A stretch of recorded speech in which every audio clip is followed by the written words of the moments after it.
Hello বন্ধুরা, তো আমি আর বোন আজকে দেখো রেডি হয়ে একদম গেলাম গিয়ে। তো তার লেগে ফার্স্টে তেল ভরাইতে গেছিলাম গিয়া। তো সকাল সকাল আমি ঘুম থেকে উঠে আজকে ব্লগটা স্টার্ট করে দিলাম। তো দেখো আজকে বানাইছিলাম ভাজি আর রুটি। তো দেখবো আমি যে সুন্দর করে রুটিগুলি বানাইছি, দেখো যে সুন্দর ফুলকা ফুলকা রুটি বানাইতে পারি, যে দেখছো কি সুন্দর ফুলের রুটিগুলি।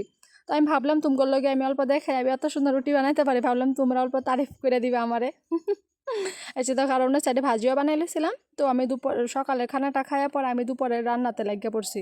এইদিকে দেখো কাবলি বুট আজকে মা কথা ছিল কাবলি বুট খাইতে মন যেতেছে পনির দিয়া, তার লেগে আমি সব কিছু তখন জোগাড় এখানে আইনা রাখছি। আর সাইড দিয়ে আজকে পটলের ভাজিও বানাবো, তার লেগে তো আমি সবগুলি আগে মশলা আমি পেস্ট করে লইছি। আমি পেস্ট করে পনিরের তরকারি বানাই। কাবলি বুটটা আমি সিদ্ধ করে নিয়েছিলাম। এগুলি সব কিছু বানায় পরে আমি দুপুরের খায়াটা টিউশনে গেছিলাম। তো টিউশন থেকে আয়া দেখো আমি রেডি হয়ে গেছি গা। তো আজকে আমার ফ্রেন্ডের একটা বিয়া।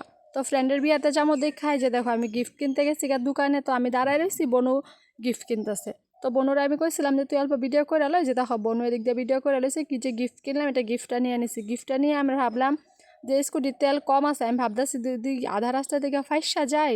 তো আমি ভাবলাম না, আমার বিরাট ভয় লাগে, তাতে আমি সবসময় মানে স্কুটিতে তেল রাখি, মানে শেষ হয়ে যাওয়ার ভয় আমার বহুত বেশি ভয় লাগে। তো পরে কে এগুলো টাইনা টুইনা আনবো হয় কি না কও। পরে আমি তেলটা ভরাই পরে আমি গেছিলাম বিয়া ঘরে। এই যে দেখো বিয়া ঘরে পায়ে গেছি তোমার লগে কথা কইতে কইতে। তো বিয়া ঘরে পাইয়া গিয়া পরে ফার্স্টে তো বউর লগে দেখে লইছি, পরে যে ভিড় হয়ে রয়েছে না, পর আমি ভাবলাম অল্প ভিডিও করে রাখি, তো তোমার লগে অল্প দেখাইতে পারুম। তো বনু এদিক দিয়ে ভিডিও করতে আসলে দেখো বিয়া ঘরে কত মানুষ, সে মানুষ। আর এদিকে দেখো যে কয়না, এটা আমার ফ্রেন্ড হয়। তো আজকে ওর লগে আমি অল্প ভিডিও ফটো নিয়ে নিয়েছিলাম, ভাবলাম তোমরাও অল্প দেখাইতে পারো, তার লেগে যে দেখো বনুয়ে ভিডিও ফটো করে দিতেছিল। তো ওর লগে দেখা করে অল্প টাইমে আমি বসছিলাম, তো বয়ে দিয়েছিলাম। তো পরে ভাবলাম অল্প ভিডিও করে নেই, পরে ভিডিও করে খাইতে গেলাম গাই। যে দেখো খাওয়ার জায়গাতে গেলাম গে। তো বনু এখানে দেখো খাওয়ার ব্যস্ত পুরা, বনু একদম খাইতে আছে, দেখতে আসো। তো খাইতে এখানে কেউ চিনি না, কি করুম। পরে জলদি জলদি করে ঘরে আয় পড়ছি।